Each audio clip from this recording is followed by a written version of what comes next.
allons faire 37 ans pour rester au pouvoir. Tu le dis, ma belle? Parce qu'après, tu sais que c'est ma maman qui va diriger le pays.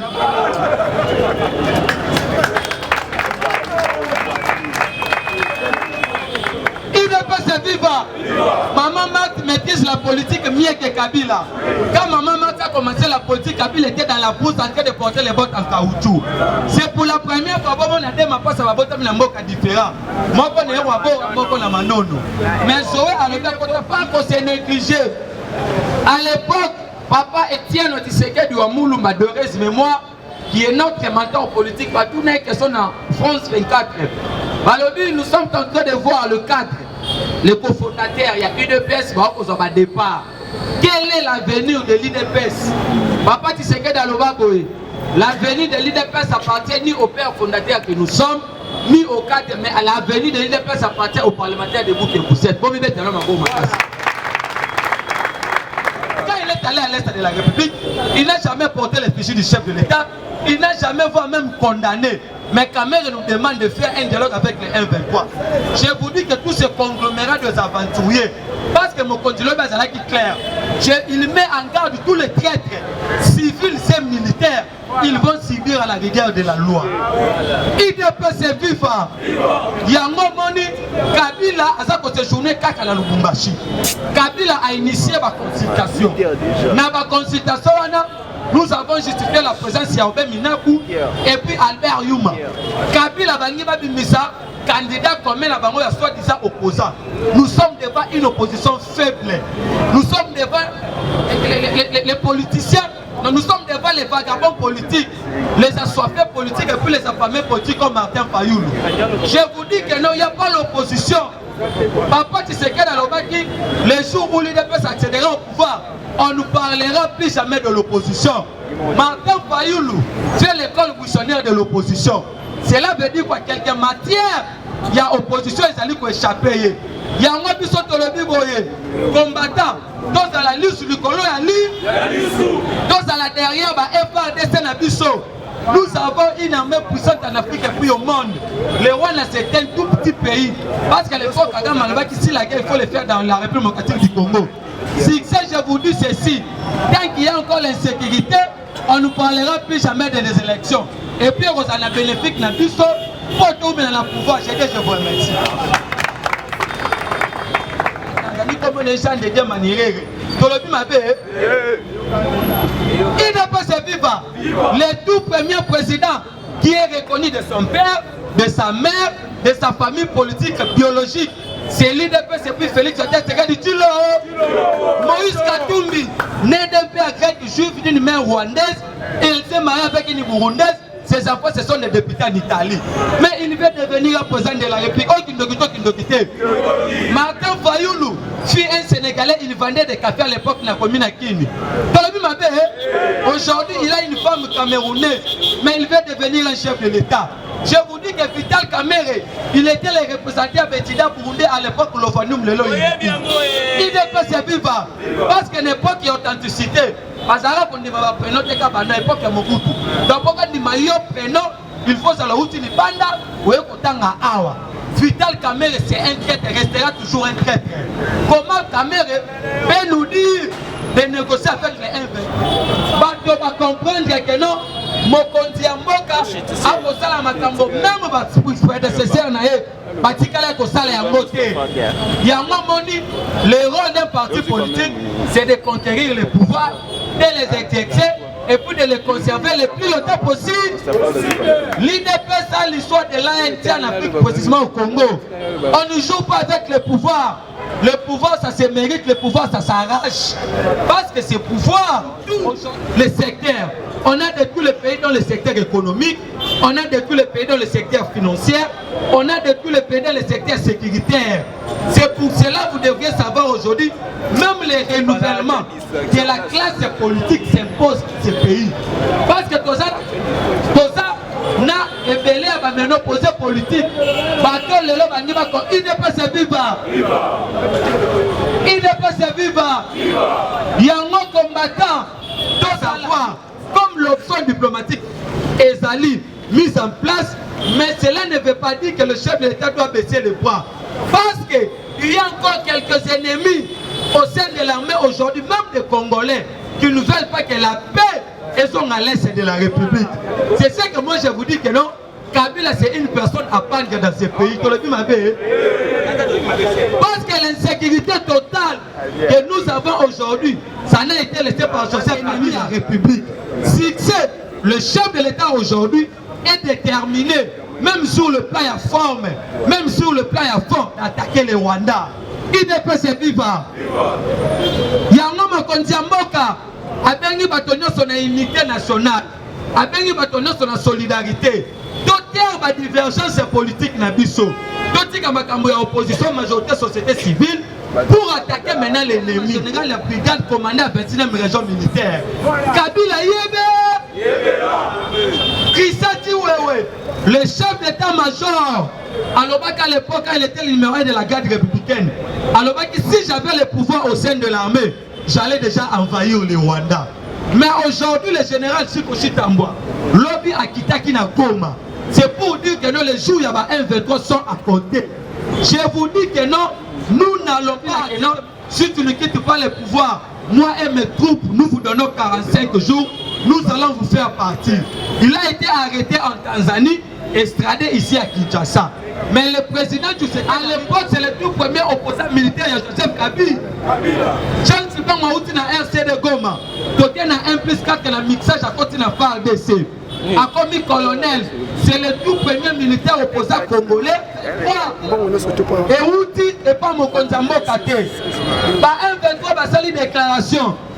Ba lobby que non. Il faut qu'on ait un dialogue avec le gouvernement congolais. Même les lois à Mokonzi Azate. Ce qui est grave, par 1-23, c'est la première dialogue parce qu'on va poser sa responsabilité à la carte armée. Même Fatih Azate, tant que vous repassez à Bango, vous continuez à président Nyonso. C'est ce qui a fait que le chef de l'État a tapé la main sur la table en disant nous n'allons pas négocier avec les M23. Nous n'allons pas négocier avec les mouvements terroristes. Il y a des gens aujourd'hui qui nous poussent de négocier avec les M23. Nous n'allons pas accepter. Pourquoi? Parce que le chef de l'État a prêté le serment aujourd'hui pour faire en sorte que il n'est pas vivant. Si qu'on a un moment où qu'est-ce que vous dites? Nous ne voyons pas Vincent Kareka. L'expulsion de Vincent Kareka justifie aujourd'hui que non, nous avons déjà coupé toutes les relations diplomatiques entre nous et les Rwandais. Mais Paul Kagame signe un communiqué tout le monde le battait. Paul Kagame a signé un communiqué. Alors dit que non, pour naïe, il faut que son macaque à sommet. Pour notre solo, la son tabacamono, il n'est pas vivant. Je vous dis que non, Vincent Kareka que vous avez vu à l'époque, ce n'était pas n'importe quel ambassadeur. Kareka a participé à la mort du président de l'Afrique. Kareka c'était un ambassadeur qu'on utilisait par la communauté internationale. Quand on a fait une réunion stratégique, il y a conseil supérieur à la défense pour donner 48 ans à cet ambassadeur à quitter le sol congolais. Je vous dis que la sécurité ça commence voire même en Afrique. Macky Sall, président de l'Union africaine, va signer déclaration de président de la commission de l'Union africaine Moussa Faki. Balobi que non RDC, dans Rwanda, il faut passer à la 3e sommet à tripartite. Mais pour votre information, le chef d'État vient de décliner cette invitation. Il va envoyer le ministre des Affaires étrangères. Aujourd'hui, c'est importer des mallettes à Moïse Katumbi, Olivier Kamita. Tolobi Mabé. Il ne peut se vivre. Si quoi, qu'est-ce que vous devriez savoir? De l'autre côté, Martin fait la seule déclaration. Alors, j'ai rencontré le sénateur américain, j'ai rencontré les ambassadeurs au niveau des Canadiens, tout comme ça. Je vous dis que Fati est arrivé au sein de la République. Katumbi ne peut jamais devenir un président de la République. Kabila non plus, parce qu'il n'y a aucun article dans la Constitution qui vous dit que Kabila peut retourner au pouvoir. Moussitou ne peut jamais devenir un président de la République. Il y a quelques territoires contrôlés par les M23. Automatiquement, il y aura l'application de l'article 70 de la Constitution. Et surtout que Mende est déjà dans l'union sacrée. C'est lui qui va interpréter cet article. Il ne peut se vivre. Fatih reste en fonction jusqu'à l'avènement de Jésus-Christ. Je vous dis, j'aime bien mon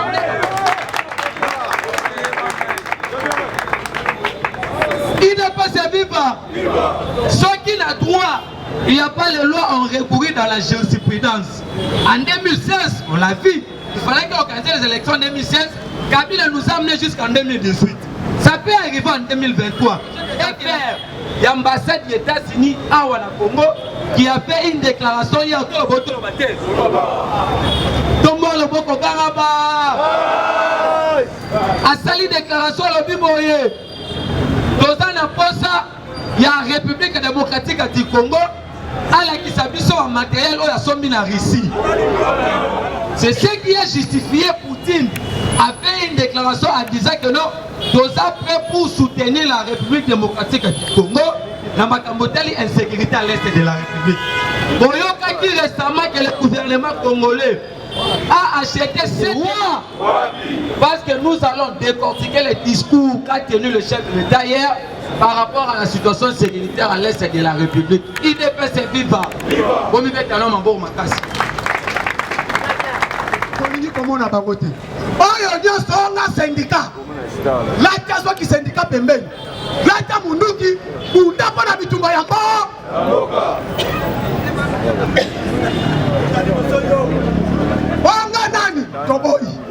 au moment où nous sommes, nous voulons dans un syndicat à FARDC. Voilà. Tu vas mettre le FARDC dans le syndicat à FARDC. Moment Tozali, on a l'OBA, FARDC m'a ouézaté. Parce que il y a 4 bons syndicats. Combattant mambo masobele. Les lois de Sepeli. Pour ya kabila kutwala na boma. Makangia.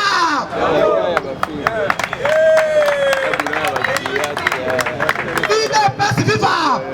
Amandeli. Pour ya kabila kutwala. Wabi société kutwala non? Wabi kutwala. Il y a pétrole. Si comme Kabila a créé un port avec 7 cris. Na boma. On peut se que les moines si ici boma kako bandi. Par wana et boma qui part ya onatra. Mais sous la leadership, il y a un ministère à portefeuille. Et le service de sécurité président de la République, intérieur, justice, Bayoki Tolobi, dans une décision de la ministre du Transport, et le DG Martin Lukusa, il y a Onatra, or il y a Koutola à Bois, et quand il n'a pas comment à Bois, il n'a pas beaucoup, parce que ma fille a pas cité. Quand c'est la Yango, papa réunion surtout, monsieur Martin Lukusa, lève-toi, le col le Suisse soutient, il y a Baja Onatra, on s'en fout à tout, Lukusa lève-toi, ton limite en vivre Yango. Oh, il y a pas de Kokamabate, nous sommes consommés, donc, pas ça rapport. Moment ya guerre oyo, tolingi ba par nyo surtout. Ya on a dans ma tête. Etangama. On a dans aswa moyen. On a contrôler tous les ports. On peut permettre ba bindu ka bangunia ekotate.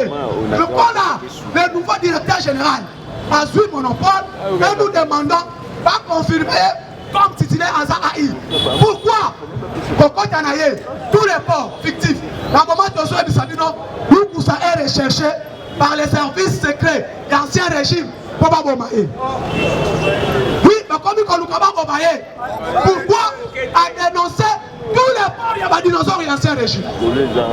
Kobanda Mbomwanda, Tina Souka, maintenant combattant, mobilisons. Donc c'est une panapiloni à la vigilance. Conseil de sécurité à ONU, dans le but de lever sanctions à armes légères. Dans l'Union Wanate, dans l'Union sanction totale. Et le mois, moment de salir force régionale, les autres côtés dans le nord, FARDC dans l'ouest, contrôlé par Chihuahua et Chikochitam, les deux opérations. Lobby dans Nirangongo, Bakoki pour avancer. Suite, il y a force, il y a FARDC. Combattant au moment où nous sommes, nous tous, déterminons-nous.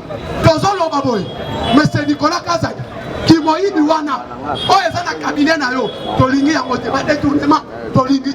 Nous voulons quoi? Ministre et tout, tous les membres du gouvernement, Bazwa Bambango na Bango, pas pour accompagner nos Konzamboka. Mobilisons-nous, n'a pas une place, pas président, Bazwa moi 5 minutes comme ça. Mais ton votant, faut-il pas ton mako? Ton votant, faut-il pas ce qui vient encore? tant que makamwana na nesale bi makamunyo bokomo la l'air bakoya na minduki musu bi na koya na détail nyonso. Mais de l'autre côté déjà na Kenya bazo bonga mabaya na bibundali musu na la batala la bate armée régionale parti oyaki UDPS viva nani babandi bitumbate bao bazo bundezaka ba fort de Sénat tobetela na fort de Sénat maboko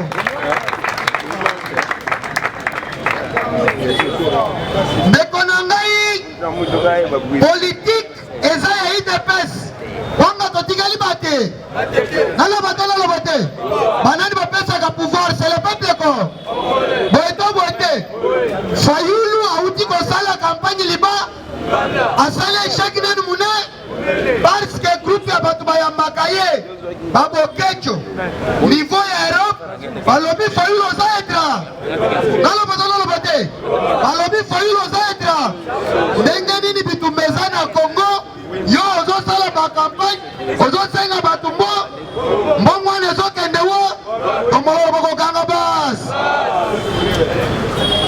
après avoir kotambola asali baéchec alobi boye le 24 janvier esengai facha akendakende wa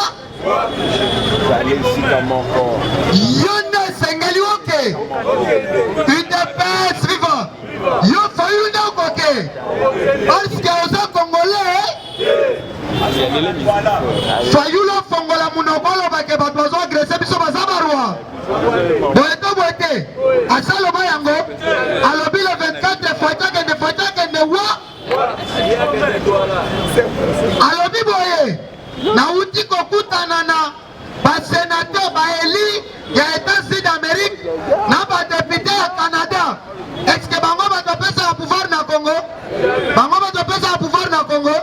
Yango tolobi Fayulu okomi libo esengeli facha kende na ina seli pepe azonga lokola mwananse tombolo lobokokanga base. Discours ya lobby ya chef de l'État ezalaki na 4 papiers. Mais sur les 4 papiers na kolobela 3 points, tout était important. Mais na koloba na eza nécessaire UDPS viva. Mais avant na loba wana tikana ya bisayo que délégation ya 5 ministres d'État bakiti na go UDPS viva. Okita bakiti barasire que nous se kozonga na ki tomala loboko kanga base. Ndeko na ngai Congo eza ya ba Congolais kotika la peuple ko. Chef de l'État na makambo nyonso alobi ya liboso ona kangi na kati tikana yebisa yo ke fata tomoli litana alobi mobilisons-nous lokola mutu moko tokolonga bitu ya mibale asengi bajani bakota na arme ko parce que barwandais baza ebe naloba te rapport oyo basengaki deja ya koidentifie bato nyonso oyo balekaki na efoka nanga te eza deja na me UDPS viva UDPS viva nyonso eza na mesa toyebi kie étranger kie peko toyebi ndenge mutu nyonso ye na arme ko o nyonso baye par rapport esengeli bazala liba tobetela fati beta maboko na kati ya discours ya chef de l'État alobi to privilégié dialogue mais dialogue wana eza te ke dialogue tozo bango tokotisa na armée mais eza dialogue ya ki mais nazo soutenir armée ko na choisir voya bami elingi koloba nini tozobanda bitu UDPS viva le chef d'État et le numéro 1 ya FARDC région militaire nde nayebi te obatindaki na Goma mokolo akita alobi nini tokosala letu tokokotisaki bozala leza ye na mwasi na banana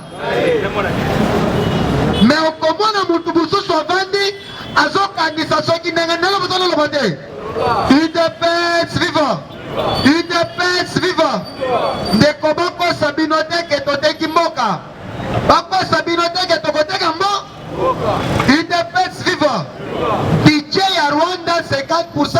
na po na minute ndenge Fatia zo na kati ya kokanga bango baza na kati ya kolela nanu baleli te bakolela nanu baleli te bakolela UDPS viva UDPS viva Fatia a choisir voya pour soutenir la FARDC. Nous la jeunesse d'aujourd'hui c'est le Congo de demain. Non à mixage, non à brassage. Les politiciens congolais de père et de mère. Nous devons soutenir la loi Tchani dans ce pays. Raison pour laquelle nous avons une loi Tchani. Mais loi wana de côté les mélanges et dans l'Assemblée nationale. Merci beaucoup. Plus de 143, 89, 86, 52 euros. Plus de 143, 89, 86, 52 euros. Je dis, je vous remercie. Fatime on m'attendait quand on bandera qui koloban koso photos à la vigilance en face à résistance nous avons créé yango la communicateur nion se toi awa donc c'est ma lobby vraiment tous à la vigilance matinale 6h au parlement lobby tous bandi yango na 6h juste donc on gagne 6h juste pour direct et on va awa à partir à l'autre combattant au moment où nous sommes le pays est agressé comme que on a cité par là. On ne parle pas des élections, on doit maintenant parler du Congo. Parce que moi, donc on privilégie Bitumbawana et Sina. Quand on a besoin de il n'y a pas l'opposition, il n'y a pas la majorité. Nous tous derrière notre armée, nous tous derrière le commandant suprême. Au moment où nous sommes maintenant, comme il y a déjà force régionale payée, force régionale Bolani et au point de la partie en nord, à partir de Boulagana, force Yassadak et Bokota, conduit et dirigé par le chef d'état-major général, M. Christian Tchouéou. Au moment où nous sommes maintenant, nous voulons qu'il y ait la paix avant qu'on puisse partir aux élections. On ne peut pas aller aux élections pendant que le pays est attaqué. Moment Tozali, Tozana Bitumbaneti, Oyezalaki Nabanini. Maman Bibale, Basi Bibale Bazoé la moine. Moine Oya Biso, Oyo Kolo Moine, le Biclet de Lingina, qui vient écouter à ses fatis. Bazoé la élection, Bazana Congo à Congolais. Donc, citer à la NT, non à message xénophobique, non à message à la haine. Parlement de droit et de droit, il nous sacré. Oyo Biso Tozo Kokamou.